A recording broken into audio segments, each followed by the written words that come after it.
بچپن میں مجھے امید ہے کہ بہت سے لوگ خوش نصیب ایسے ہوں گے اس مجمع میں جن کی تعلیم کا آغاز قاعدہ یسرنا القرآن سے ہوا ہو یا نورانی قاعدے سے ہوا ہو، اور پھر اس کے بعد حضرت مولانا مفتی کفایت اللہ رحمۃ اللہ علیہ کے کتابچے تعلیم الاسلام جو ہے انہیں پڑھائے گئے ہوں۔ ظاہر بات ہے کہ آج کل وہ رواج ختم ہو چکا ہے۔ آج کا ہمارا دور مادہ پرستی کا ہے۔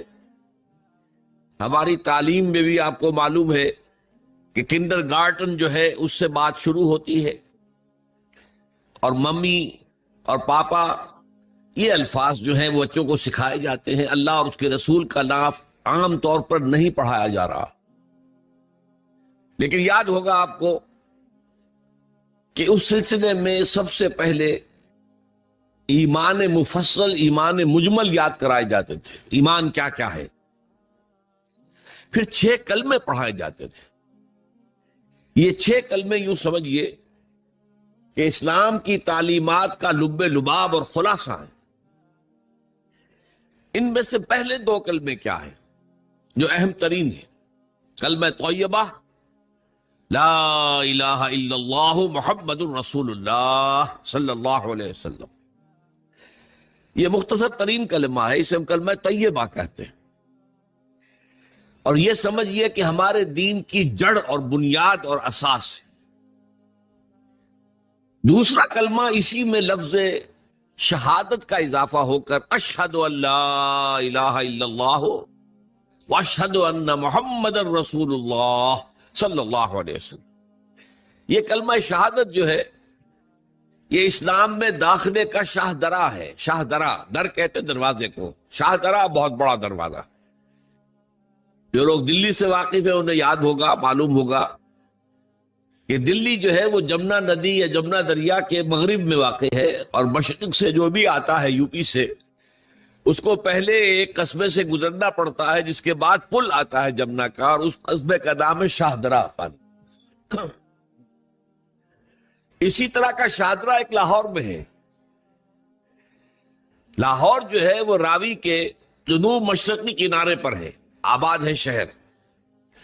اب جو بھی پشاور سے، سرحد سے، اسلام آباد سے، پورے پنجاب سے لوگ آتے ہیں تو انہیں لاہور میں داخل ہونے کے لیے دریائے راوی کراس کرنا ہوتا ہے، لہذا وہاں بھی ایک قصبہ ہے جس کا نام شاہدرہ ہے۔ شاہدرہ یہ بڑا در ہے کہ جس سے داخل ہو کر آپ دلی میں یا لاہور میں داخل ہوں گے۔ اسی طرح میں نے عرض کیا کہ اسلام میں داخلے کے لیے شاہدرہ جو ہے وہ ہے اشہد ان لا الہ الا اللہ واشہد ان محمد رسول اللہ صلی اللہ علیہ وسلم۔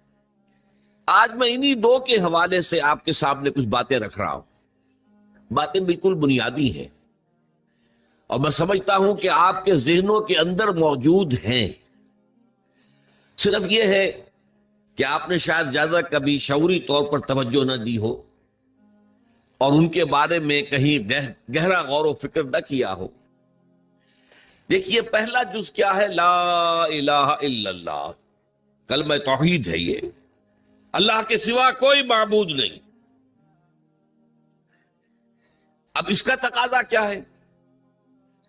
اور دوسرا جز ہے محمد الرسول اللہ صلی اللہ علیہ وسلم، اس کا تقاضا کیا ہے؟ اللہ کے سوا کوئی معبود نہیں، معبود برحق صرف اللہ۔ اس کا کیا مطلب ہے؟ عبادت صرف اس کی ہوگی، کوئی معبود نہیں اللہ کے سوا، عبادت اسی کی ہوگی۔ اس عبادت کا مفہوم کیا ہے؟ قرآن مجید میں بہت سے انبیاء کی اور رسولوں کی دعوت بیان ہوئی، اور نام بنام کہا گیا۔ ان کی دعوت کیا تھی؟ ان اعبدوا اللہ ما لکم من الہ غیرہ، اللہ کی عبادت کرو، تمہارا کوئی الہ اس کے سوا نہیں۔ اس کے ساتھ ہی بعض صورتوں میں ایک لفظ کا اضافہ ہوتا ہے۔ سورہ شعراء میں ان اعبدوا اللہ واطیعون، عبادت اللہ کی کرو، میری اطاعت کرو۔ تو اللہ کی عبادت کیا ہے، جس کے لیے سورہ زاریات میں فرمایا وَمَا خَلَقْتُ الْجِنَّ وَالْإِنسَ إِلَّا لِيَعْبُدُونَ، میں نے نہیں پیدا کیا ہے جنوں اور انسانوں کو مگر صرف اس لیے کہ میری عبادت کریں. تو معلوم ہوا کہ لا الہ الا اللہ کا تقاضا کیا ہے؟ ہمہ تن ہمہ وقت اللہ کی عبادت. یہ عبادت کیا ہے؟ بدقسمتی سے مسلمانوں پر جو زوال آنا شروع ہوا خلافت راشدہ کے بعد سے، ایک زوال اسلام کا شروع ہو گیا، اگرچہ مسلمانوں کا تو عروج جاری رہا. دور بنو امیہ میں، دور بنو عباس میں دنیاوی اعتبار سے سطوت، شان اور شوکت بڑھتی چلی گئی، لیکن اسلام جو ہے اس کے اندر زوال شروع ہو گیا. سب سے پہلا زوال کیا آیا؟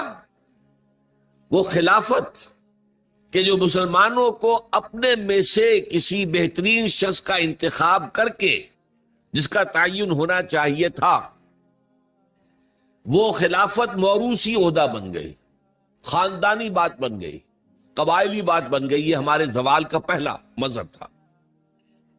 بہرحال اس کے بعد رفتہ رفتہ ہمارے تصورات بھی کچھ محدود ہوتے چلے گئے.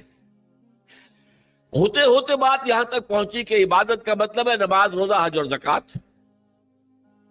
اب پہلی بات تو یہ سوچئے، کیا انسان ہر وقت نماز پڑھتا ہے، ہمیشہ روزہ رکھتا ہے؟ جب اللہ کہہ رہا میں نے تو پیدا ہی کیا میری عبادت کے لیے، کوئی اور کام اگر وہ کر رہا ہے تو وہ میرے مقصد تخلیق کے خلاف کر رہا ہے. وما خلقت الجن والانس الا لیعبدون. میں نے تو جنوں اور انسانوں کو صرف اس لیے پیدا کیا کہ میری عبادت کریں. تو اصل میں بات کیا ہے؟ یہ نماز، روزہ، حج اور زکوٰۃ یہ بھی عبادات تو ہیں، اصل عبادت کچھ اور ہے. اصل عبادت کیا ہے؟ عبد کہتے ہیں غلام کو. غلام پچھلے زمانے کا تصور کیجئے، یہ ایسا نہیں تھا جیسے آپ کسی کو ملازم رکھ لیں. آج امپلائر امپلائی ریلیشن شپ یہ اور ہے. آپ نے کسی کو ملازم رکھا ہے، فرض کیجئے دہاڑی پر رکھا ہے، وہ 8 گھنٹے کام کرے گا پھر چھٹی کرے گا. اس کے بعد وہ آپ کا کوئی تابع نہیں ہے، آپ کا غلام نہیں ہے، بلکہ آپ کا بھی ایک ہی ووٹ ہوگا. جب الیکشن ہوگا اس کا بھی ایک ہی ووٹ ہوگا. تو اصل میں غلام جو ہوتا تھا وہ ہمہ وقت، ہمہ تن، ہمہ جہت، ہمہ وجوہ بندگی کرتا تھا، اطاعت کرتا.